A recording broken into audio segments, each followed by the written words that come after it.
ایمان کی لاج رکھیں. آپ کیا اندازہ لگا سکتے ہیں کہ یہ کیسا کلام ہے؟ یہودی مدینہ حضور صلی اللہ علیہ وسلم فرماتے ہیں، جب حضور صلی اللہ علیہ وسلم ہجرت کر کے آئے، آپ سے فرماتے ہیں مدینے میں 10 یہودی عالم ہیں، اگر یہ ایمان لے آئے پوری دنیا سے یہودیت کا خاتمہ ہو جائے. لیکن اللہ کی شان، 2 یہودی علماء عبداللہ ابن سلام، زید ابن دسنا، یہ 2 ایمان لائے، باقی 8 کے 8 یہودیت پہ مر گئے. حضور سے نے فرمایا اگر یہ 8 بھی ایمان لے آتے، خدا کی قسم دنیا سے یہودیت کا خاتمہ ہو. انہی یہودیوں میں ایک یہودی تاجر بھی تھا، ان کا بہت بڑا پادری سمجھ لیجیے یا مذہبی پیشوا. وہ مال تجارت لے کر شام جاتا تھا، واپس لے آتا تھا. ایک دن شام گیا، شام سے جا کر جب واپس میں مال تجارت لے کر آ رہا تھا تو مال تجارت کے ساتھ اس نے دمشق کی بازار میں دیکھا، بازار کے کونے میں ایک دبلا پتلا سیاہ ایک بچہ کھڑا ہے.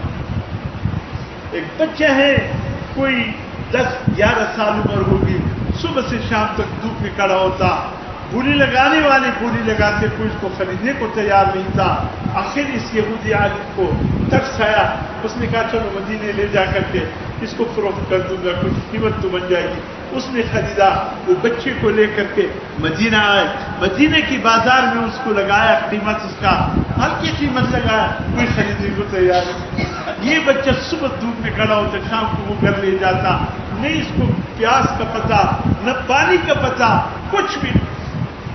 آخر مدینے میں خاتون تھی، اس کی شادی نہیں ہوتی، بڑی عظیم قبیلے سے اس کے تعلق تھا. اس کو پتہ چلا، اس کو کسی نے کہا مدینے میں ایک بچہ ہے، بازار میں صبح سے شام تک وہ کھڑا ہوتا ہے، کوئی خرید نہیں تھا. ترس آ جاتا. صحیح بھائی اس بچی کا نام، یہ باغ وہاں گئی، اس یہودی سے بات کی. وہ تو دینے کو مفت بھی تیار تھا، اس نے کچھ رقم دے کر صحیح بنے اس غلام کو خرید سے آپا گھر لے آئے، اس کے کپڑے وغیرہ تبدیل کیے، کھانے پینے کو دیا، اس کا خیال رکھا.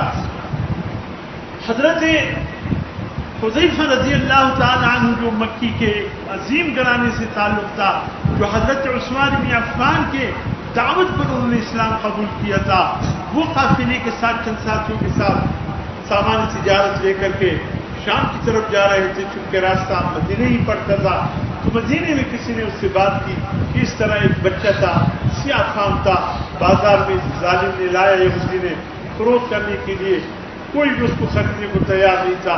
آخر یہ سیبہ اس نے اس کو خریدا اور اس کو بہت ہی خدا ترس خاتون ہے، اس نے اٹھا کر کے اس کو جو قیمت اس نے بتایا خریدا.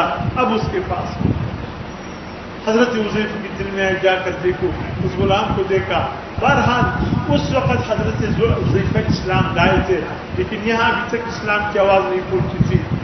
تو حضرت حذیفہ نے جب اس بچے کو دیکھا اور اس خاتون کے متعلق بات کی، پتہ چلا کہ شادی نہیں ہوئی، دعوت تھی شادی کی.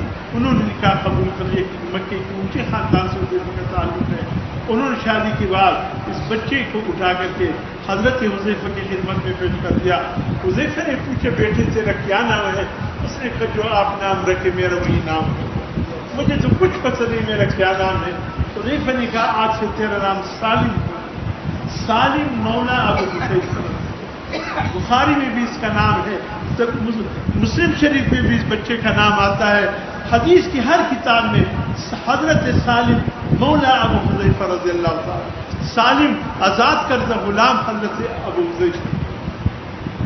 بہرحال وہ لایا اس بچے کو حضور صلی اللہ علیہ وسلم کے مکتب میں داخل کیا، قرآن پڑھتا رہا، اتنا قیمتی بن گیا.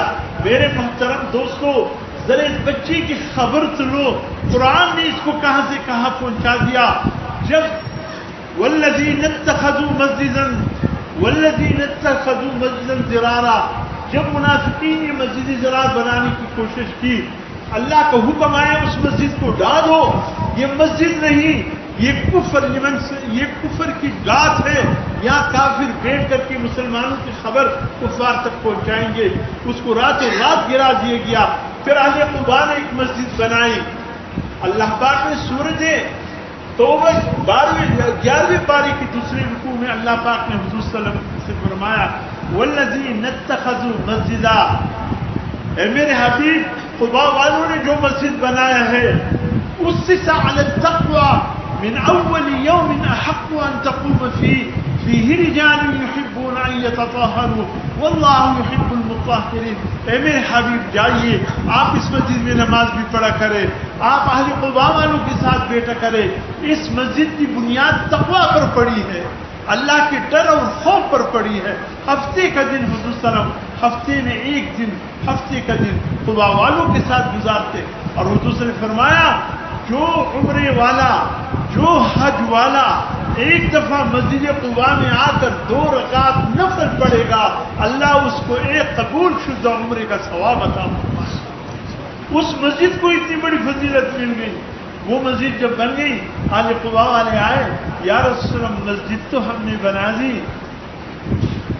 ہمیں اس کے لیے امام چاہیے، ہمیں اس کے لیے، جس طرح وہ ہمارے پنجاب کے دیہات میں دیہاتیوں نے ایک مسجد بنائی تھی، تو حضرت سیدہ طاولہ شاہ بخاری رحمۃ اللہ علیہ کا دور تھا، اب اس کے لیے ایک امام کی ضرورت تھی، تو حضرت بخاری رحمۃ اللہ علیہ کے پاس آئے وہ گاؤں والے، حضرت ہم نے مسجد تو بنا دی، امام چاہیے۔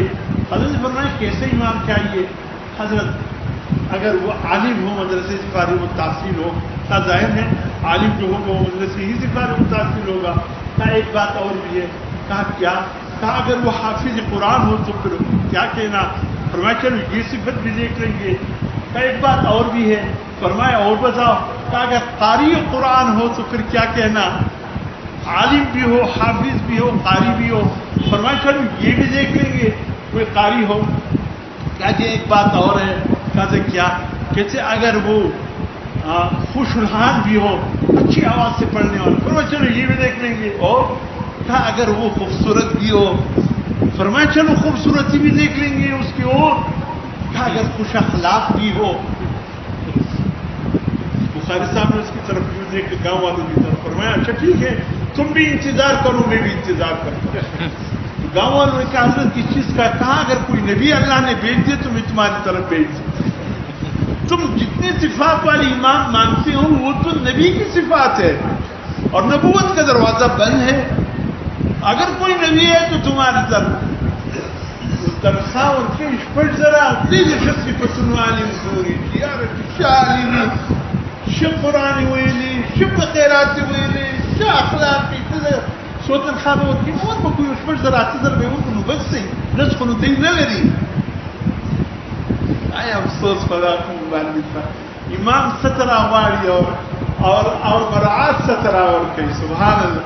تو برحال اہل قباء والوں نے مسجد تو بنا دی، ان کے یہ شرائط تھی۔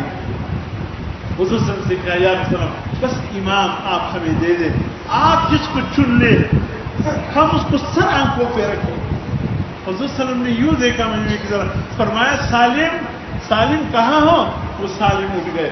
یہ وہ غلام مدینے کی بازار میں جو لینے کو تیار نہیں تھے، سیاہ فام حذیفہ، سیبہ نے خریدا، حذیفہ کی خدمت میں دے دیا، حذیفہ نے تربیت کی، حضور کی خدمت میں رکھا۔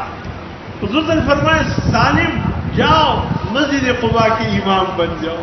سبحان اللہ، مسجد قباء کا پہلا امام جو تاریخ میں آیا ہے وہ حضرت سالم کا نام آیا۔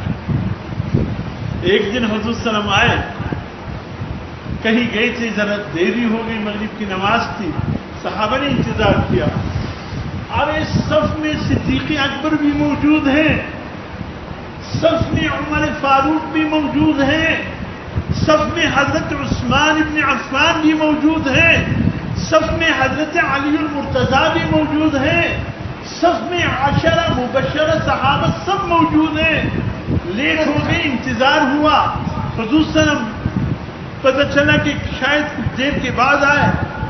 حضرت عمر فاروق نے سالم کو ہاتھ سے پکڑا، سالم آج آپ ہماری امام بنے۔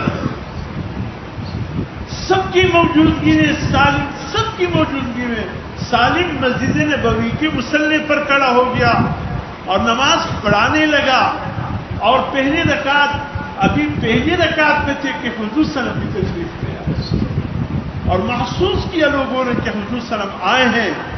لیکن حضور صلی اللہ علیہ وسلم نے اشارے سے کہا کسی کوئی جملے سالم کے پیچھے حضور صلی اللہ علیہ وسلم نے بھی نیت باندھ لی. جب سلام پھیرا حضرت سالم نے حضور صلی اللہ علیہ وسلم نے کھڑے ہو کر کہا اے اللہ تیرا شکر ہے کہ میری امت میں تو نے سالم جیسے پڑھنے والے پیدا کیے. میرے محترم دوستو یہ قرآن ایک بچے کو سیاست کوئی معمولی رقم دینے پر تیار نہیں. جب اللہ کے قرآن سے وابستہ ہو گئے, جب اس کے سینے میں قرآن آیا, قرآن پڑھنے کا انداز سالم اتنا حضور صلی اللہ علیہ وسلم کو صحابہ کرام کو اس قدر پسند کہ خود حضور صلی اللہ علیہ وسلم اس کی امامتی میں نماز پڑھنے پر فخر محسوس کرے خود. اور جس وقت حضرت عمر فاروق رضی اللہ تعالیٰ عنہ شہید ہوئے, کسی نے شہید ہونے لگے, زخم گہرا تھا, کسی نے کہا امیر المومنین اپنی جانشین کا اعلان فرما دیجئے, آپ کے بعد خلیفہ کون ہوں گے؟ رو پڑے. کسی نے کہا امیر المومنین کیوں رو رہے ہیں؟ فرمائے کاش آج سالم زندہ ہوتے تو میں اس کو مسلمانوں کا امیر بناتا.